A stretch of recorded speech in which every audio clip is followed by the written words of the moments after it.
grab a beer and pull up a deck chair. This is True Crime Island, another true crime podcast bringing you true crime from around the world.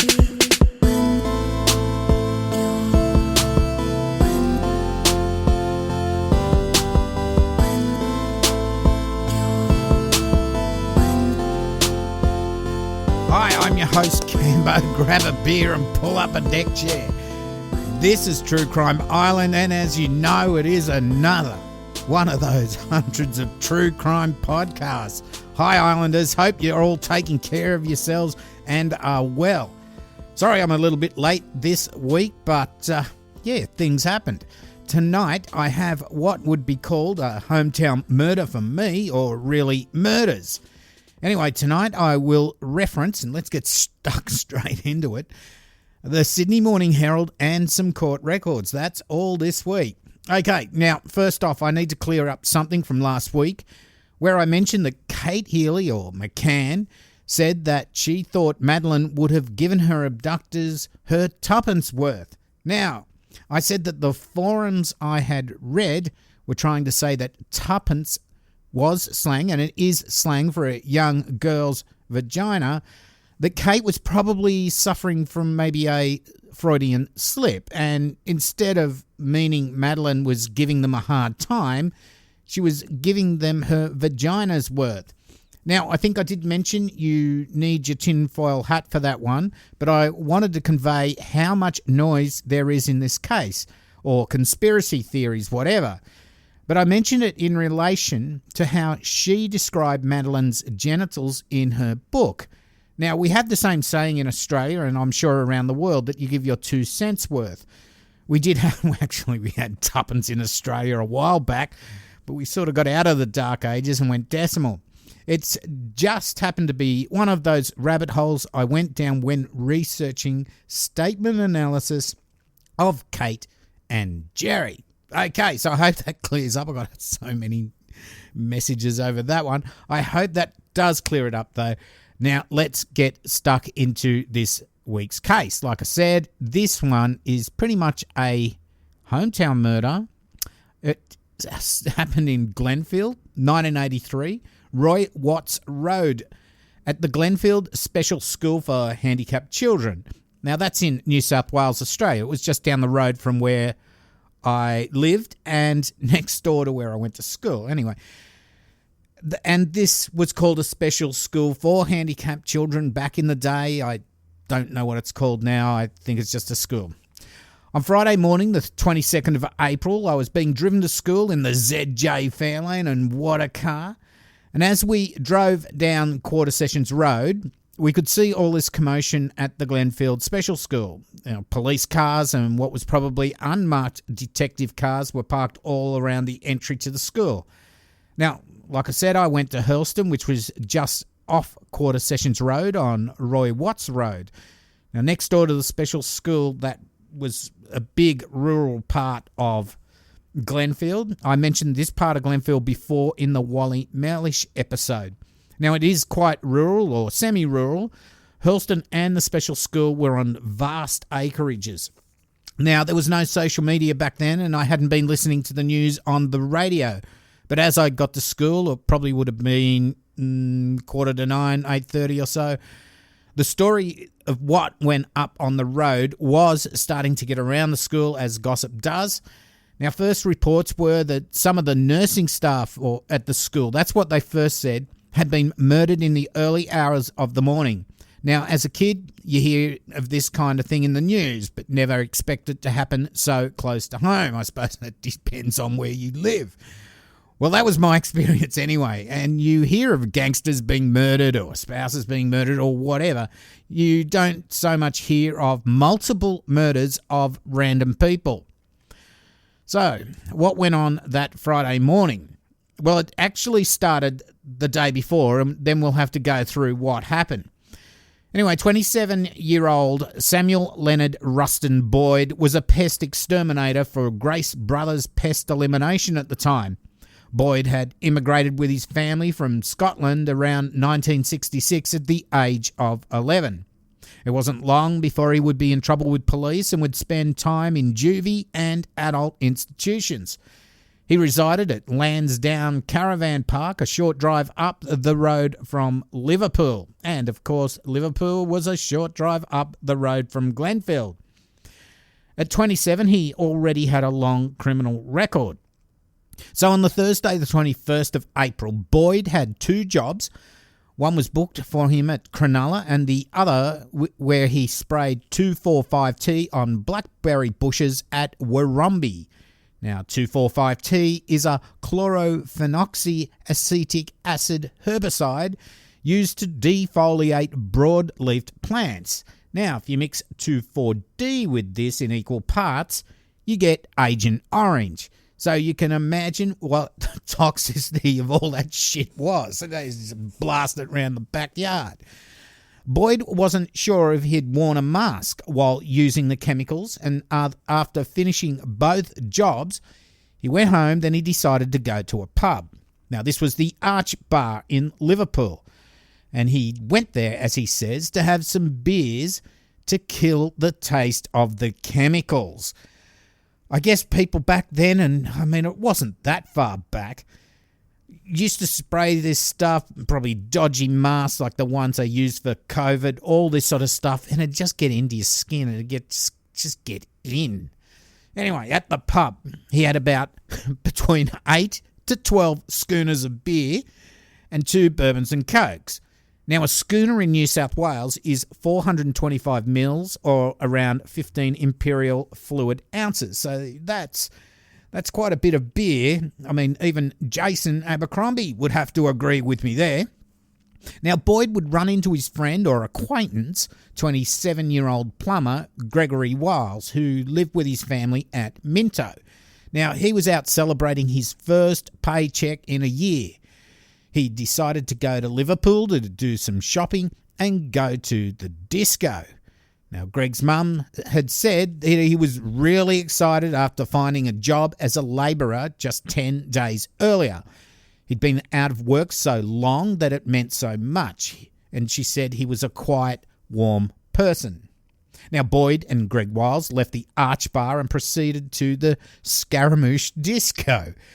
Now, that was up the road in Liverpool. Boyd drank more beer and a couple of rusty nails, which is a cocktail made from 3/4 ounce of Drambuie and 1.5 of Scotch whiskey. And hi to Nina from Already Gone, who's the cocktail queen of true crime, if you've been seeing any of her Facebook posts lately. I'll just turn my phone off there. It's annoying, isn't it? Anyway, this Scaramouche place, I tried to find exactly where it was. I didn't know what the name of the disco was first. Apparently it was supposed to be the RSL where Greg wanted to go, but he probably got diverted with Boyd once he met him. I actually asked my sister, and she knew exactly where it was, and I said, yeah, out of anyone I know, she would have known, probably with all the frizzed up hair in the 80s and all that sort of stuff and the funny jumpers. Anyway, now at about 3 a.m, according to Boyd, he left with Greg to drive him home to Minto. A little bit pissed in the car, I'm sure, but yep, that's what they did. They were going to drive home to Minto. Now, Minto, it's probably, I don't know, a good 20 minutes away from Liverpool. Anyway, driving after that much piss in your system is probably not a great idea, nor is getting in the car with someone else who's in that state, for all you youngsters out there. Anyway, according to Boyd, and I would take whatever he says with a grain of salt, on the drive to Greg's place, which back in the day, like I said, might have taken about 20 minutes or so, they didn't have all these freeways back then, he says he smoked 2 joints with Greg. That sounds like a song. Smoke 2 joints in the morning. Anyway, he smoked 2 joints with Greg, and Boyd said Greg then gave him something out of a tissue and told him to roll another joint. I wonder what that was. Now, Boyd said he did that and that 3 or 4 puffs later, he couldn't remember anything after that. Now, that's the important bit. He should have tried to remember, because this is where all this shit goes down. Now, I think this happened, if he did smoke joints with Greg at or near Quarter Sessions Road at Glenfield. Now, that was down towards Macquarie House, so it's right down and around the corner on Quarter Sessions Road. It was a totally secluded area where the cops wouldn't bust you, so it'd be the sort of place where if you're going to smoke a few joints in the car, yeah, it's a really good place. I know a few other places too, actually, around the area where it'd be good to just be in a secluded place, so to speak. Now, Greg wouldn't make it home that night. Now, it's here that Boyd would attack Greg, bashing him over the head with a hammer, dumping him out of the car on the side of the road, and he drove off, leaving him for dead. Now, why did he do it? Who knows? Maybe he tried something on Greg and got knocked back. I really have no idea. Now, Boyd then drove up to the Glenfield Special School. That's just up the end of the street. Now, this place had live-in residents and was manned 24 hours a day, with some staff sleeping there at night. There were 3 female supervisors at the school that night. 57-year-old Helen H., and I will just say H because in the court documents her family didn't want her name. 34-year-old Patricia Volchik and 58-year-old Olive Short. Now, Boyd was familiar with the school as his mother, Leonora Boyd of Stanmore, had worked there, and he'd actually gone to visit her there while she was working previously. In fact, he'd met Miss H and Mrs. Short, or Miss Short, when he'd gone there. Now, Olive Short would describe what happened. Now, she said she was woken by a loud scream in the middle of the night. She said, I heard a man's voice speaking very softly. When I got up, he was standing in the doorway. I put my dressing gown on and opened the door. She said that when she opened the bedroom door, she saw Boyd, who she didn't recognise at the time, even though she had met him before, and he was standing in the hallway with 2 other dormitory supervisors, Patricia Volchik and Helen H. Now, they were both naked. Now, she said he had a knife in one hand. It had a red handle and a 4-inch blade, and it had blood on it. Boyd said to her, Go back to your room and take your clothes off. Do as you're told, as I've already killed one tonight. Now, Olive Short said Boyd pushed them all into her room, where she took off her nightie and dressing gown, and he told her he would kill her if she didn't. Now, if you think you might be triggered by the detail I'm going to go into for the next minute, please fast forward. You may be a family member. You may just get triggered by this, but it is a bit gruesome. I have cut a little bit of it out. Okay, Boyd then asked Olive Short if there were any 18-year-old girls asleep around because he wanted to have sex with them. He then sexually assaulted Patricia Volchik and forced Miss H to perform sex acts on Olive Short under the threat of death. Olive Short then tried to run off to set off an alarm in the hallway, but before she could reach it, Boyd caught her and punched her in the face. Now, he pushed her back into the bedroom and stabbed her in the back.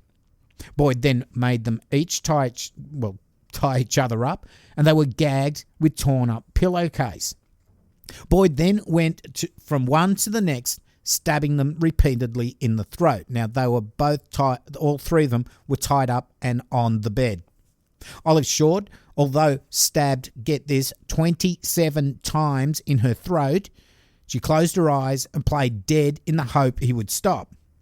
She opened her eyes just a little bit to see Patricia Volchik being pushed off the bed and Boyd stamping on her and kicking her. Boyd left, and Olive was able to untie her hands but heard Boyd return, but he didn't enter the room. Now, severely injured, Olive waited for the day staff who were due to turn up to work. At 6:30 a.m, Gwen Ryan, day supervisor at the school, arrived for work but found the front door locked. She called the ground supervisor, Eric Beaumont, to open up with the spare keys, and they were treated to this gruesome scene. Police and ambulances were called and they raced to the scene. Olive Short was still alive and rushed to hospital. The surgeon, Dr. Gottlieb, who operated on her, said the reason she didn't die was because a large clot had formed in the jugular vein which had prevented a massive hemorrhage. If the blood had not collected, she would have been dead. Sadly, Patricia Volchik and Helen were both dead. Helen had 25 incised wounds in a horizontal direction across the front of her throat, with the carotid artery being severed, and her trachea and thyroid cartilage cut 3 times. A plastic bag had been packed into her mouth. The cause of death was external hemorrhage due to incised neck wounds. Patricia Volchik had 22 wounds, each of 1 to 3 centimetres in the front of her neck, with underlying arteries severed, including the carotid artery, and her trachea had been cut. There was a piece of the end of a knife in her scalp. The cause of death was the severed carotid artery and multiple neck wounds. Now, at around 7:15 a.m. that morning, John Bowler, research station manager at the Veterinary Research Station, and that was just up the road opposite Hurlston, discovered Greg Wiles' body not far from the school on the side of Quarter Sessions Road. Like I said, he must have been right down near Macquarie House, driving down there for some reason, and that's where Greg's body was. Now, Greg was lying face down, his head was severely battered, and his trousers were down around his ankle. So that's where I think maybe Boyd tried something on Greg and got a bit of a knockback. That's why I think that happened. Anyway, Boyd had at this stage driven back to his place at Lansdowne Caravan Park, where Peter Fredericks, a groundsman from Sale in Victoria, he saw Boyd covered in blood from head to toe and was staggering. He was approached and said that he couldn't remember anything after leaving the Scaramouche disco, and he requested that the police be called. So this is Boyd saying this to Peter, because Peter was his next door neighbour in the caravan park. He was taken to a caravan and he put a red-handled pocket knife on the table. Now, Boyd was arrested that day, and after 12 hours of interrogation, he was charged with 4 counts of murder and 1 of attempted murder. You see, he'd already been questioned months before. Now, he's killed 3 that day, so what's this other murder, eh? You see, he'd already been questioned months before over the murder of 27-year-old separated mother of 2, Rhonda Salia, at Rundle Road, Busby, on September the 12th the previous year. Now, Boyd had sprayed her backyard for weeds on one Monday in August. It's not exactly sure which Monday. Now, he returned on the night of the 12th of September and was able to gain entry to Rhonda's house. Now, whether or not that was through the back door that might have been unlocked or whatever, but he did know the house and he did know the area. Here, it looks like he got knocked back for sex by Rhonda. So he cut her throat and let her die in the hallway. Now, I know at least one of her 2 kids were at home at the time. Now, get this. This is a little bit strange, but I guess people return to the scene of the crime. Police arrived at Rhonda Salia's home at 8:30 a.m. on Monday the 13th of September 1982 in response to a telephone call by Boyd. Now, Boyd had said in the call that he had arrived at the house a short time earlier to find a body inside the house. Now, he took the police to the rear of the house. The police opened a fly screen door and saw Rhonda Salia's naked body lying in the hallway. Now, a closer inspection of her body revealed a blood-stained child's dress over her face and a gaping laceration of her throat.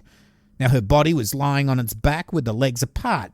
There were bruises and abrasions about her genital area. Pantyhose, panties, and a dress were in the hallway a short distance from her body. Now, when interviewed by police that day, Boyd said that he arrived at Rhonda's home at around 8:30 a.m. on the 13th of September 1982 and parked out the front. He said that he jumped the fence as the gate was padlocked and walked up to the front door. After knocking on the front door, he said that he heard a baby crying inside the house and there was no response to his knocking. So he went around to the side of the house and walked up to the back landing. He said that he saw the screen door was closed but the back door was open. He said that there was no response when he knocked on the screen door and said hello. He said that the light on the porch above the back door was on. He looked through the screen and saw a body. He says the head of the body was facing towards the back door. The body was on its back. I could still hear a baby crying and saw Rhonda's baby in the doorway of the kitchen. The baby was on its knees. The baby was close to the body. I opened the screen door and entered the house. I went up to the body. The body was of a female. The body was naked, and the throat had been cut. He then said that he picked up and cleaned the baby with a towel in the bathroom, then contacted police. What a sick fuck. He murdered this woman the night before with her kids asleep in their beds, and he goes back the next morning to check out his kill. I mean, he even calls the police. I mean, what the fuckity fuck? Like I said, police had interviewed Boyd over this murder but didn't have enough evidence to charge him. Now, there were several witnesses that would give evidence that they saw a Holden utility, the same as Boyd's, near Rhonda's house at the time, and one witness, John Russell, had told police at the time of her murder that he'd spoken to a man who walked from the back of Rhonda's house who had asked if he needed help. Now, this was the night before. John Russell had run out of petrol right near Rhonda's place. Now, actually, John had to call the NRMA, which is the National Roads and Motorists Association, to bring him petrol to get his car going. And it looks like it was the NRMA that told police that John was in the area at the time of the murder, because it was all over the news. The NRMA would have said, hey, we got a call from that area the night before, linked it to John, and then John has told them about this guy that was coming out the backyard of Rhonda's place. Now, police initially contacted him, maybe as a suspect in the murder. This is John. Still, he gave a description of Boyd to police, but it just didn't seem to be enough to get him at the time, and they did interview Boyd. He had the same sort of car. He knew where to walk around the house because he'd done work there before. Now, Boyd, in the meantime, he'd been going around the parties and that. He'd been talking to his wife or his ex-wife at the time and friends. He was going around calling himself the Busby Ripper. That's where Rhonda's house was, in Busby. Going around calling himself the Busby Ripper. If only the police had been able to get hold of him back then.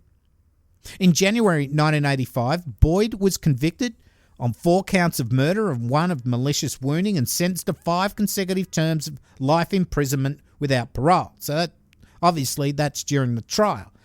Now, he did try to appeal, but this failed. Of course, later we had legislation in New South Wales that meant Boyd could appeal to get a determined sentence or a minimum sentence. In 1994, he applied for this, but again failed, with the judge calling Boyd's crimes the worst category of murder. In 2016, this is not long ago, Boyd, now 61, he was putting in another appeal and he offered to undergo chemical castration to try and get parole. He told a judge he was a devoted Christian. He had an on-off relationship with a woman and had not had any deviant fantasies. Now, even though he long denied the murder of Rhonda and said he didn't remember anything on the night he killed those 3 people in Glenfield, he now said that he was still unable to explain what actually happened on that night and morning. I am responsible. Those people suffered by my actions, my hands, and my doing.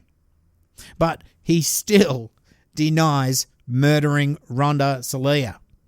Now, luckily for the victims and their families, Boyd's application was refused and he will spend the rest of his life in prison.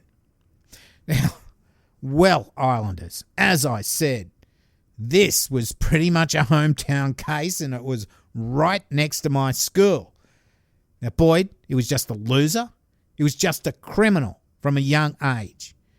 But somehow he just escalated his criminality, so to speak. And I guess there's people out there that are going to do the same sort of thing as him. They'll get through the justice system. They'll get slaps on the wrist to start with. They might even do time. And then when they get out, they'll escalate and escalate and escalate, just like Peter DePass. But this bloke, and I just still don't understand why he did it. A drunken rage, frustration, sexual deviation, I don't know. But he went and hammered that poor young bloke in the head. He took out those 3 ladies, 2 of them he murdered, and the other one severely injured. And he went and murdered this mother, who probably did also knock him back for sex. For what? For nothing.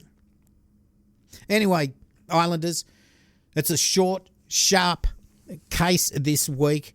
Like I said, it was my hometown murder. There's really hardly any research on this at all. I actually read all the newspapers of the time. Luckily, I had the Sydney Morning Herald from my newspapers.com subscription.